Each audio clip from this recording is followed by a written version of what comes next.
Salam sigap dan shalom. Renungan kita pada hari ini, Minggu 24 Juli 2022, berjudul Bertekunlah dalam doa. Ayat intinya terdapat di dalam Roma 12 ayat 12 dan 13. Bersukacitalah dalam pengharapan, sabarlah dalam kesesakan, dan bertekunlah dalam doa. Bantulah dalam kekurangan orang-orang kudus, dan usahakanlah dirimu untuk selalu memberikan tumpangan. Pena Inspirasi menuliskan yang dimaksud dengan judul renungan kita pagi ini, bertekunlah dalam doa, dikarenakan Dia akan memanggil, aku akan menjawab, supaya kita mengalami kasih Allah yang tiada bandingnya itu, dan kemudian dengan penuh keberanian datang menghampiri tahta kasih karunia Allah adalah sebagai berikut. Pertama, motivasi dan alasan setiap orang bertekunlah dalam doa adalah agar kita tetap berjalan dalam terang yang menyinari kita, dan kalau tidak, maka terang itu akan memudar. Supaya diterima dan diberkati Allah seperti mereka, kita harus meniru ketekunan dan kesetiaan mereka, yaitu membesarkan terang kita seperti yang mereka lakukan, dan melakukan apa yang mereka akan lakukan sekiranya mereka hidup sekarang ini. Kita harus berjalan dalam terang yang menyinari kita, kalau tidak, terang itu akan memudar. Kedua, motivasi dan alasan setiap orang bertekunlah dalam doa adalah agar pekabaran malaikat yang ketiga bisa dikumandangkan dengan suara nyaring ke seluruh dunia.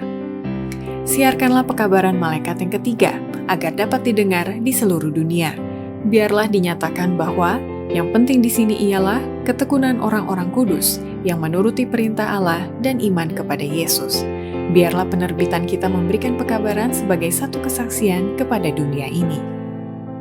Ketiga, motivasi dan alasan setiap orang bertekunlah dalam doa, karena kehidupan Kristen bukan terdiri dari kegiatan yang tidak putus-putusnya, tetapi kita harus bekerja dengan tekun demi keselamatan yang tersesat.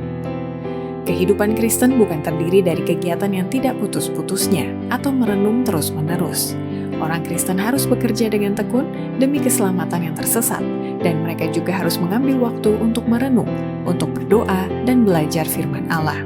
Tidak ada gunanya selalu berada di bawah ketegangan pekerjaan dan kesibukan, karena dengan cara inilah kesalehan pribadi diabaikan, dan kemampuan pikiran dan tubuh dirugikan.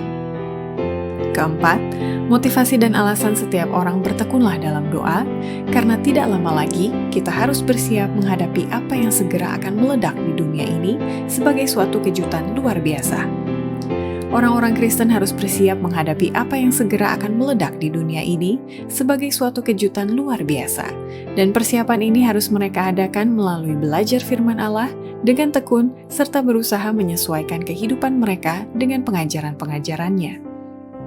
Kelima, motivasi dan alasan setiap orang bertekunlah dalam doa, karena kita sudah hampir tiba pada masa kesudahan dan tidak bisa lagi bersandar pada kebijaksanaan diri sendiri.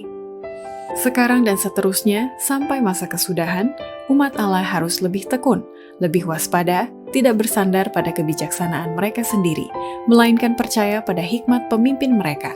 Mereka harus menyisihkan waktu untuk berpuasa dan berdoa. Sama sekali berhenti makan mungkin tidak perlu, tetapi mereka harus sedikit makan makanan yang paling bersahaja. Demikianlah renungan kita hari ini. Kiranya Tuhan memberkati kita semua.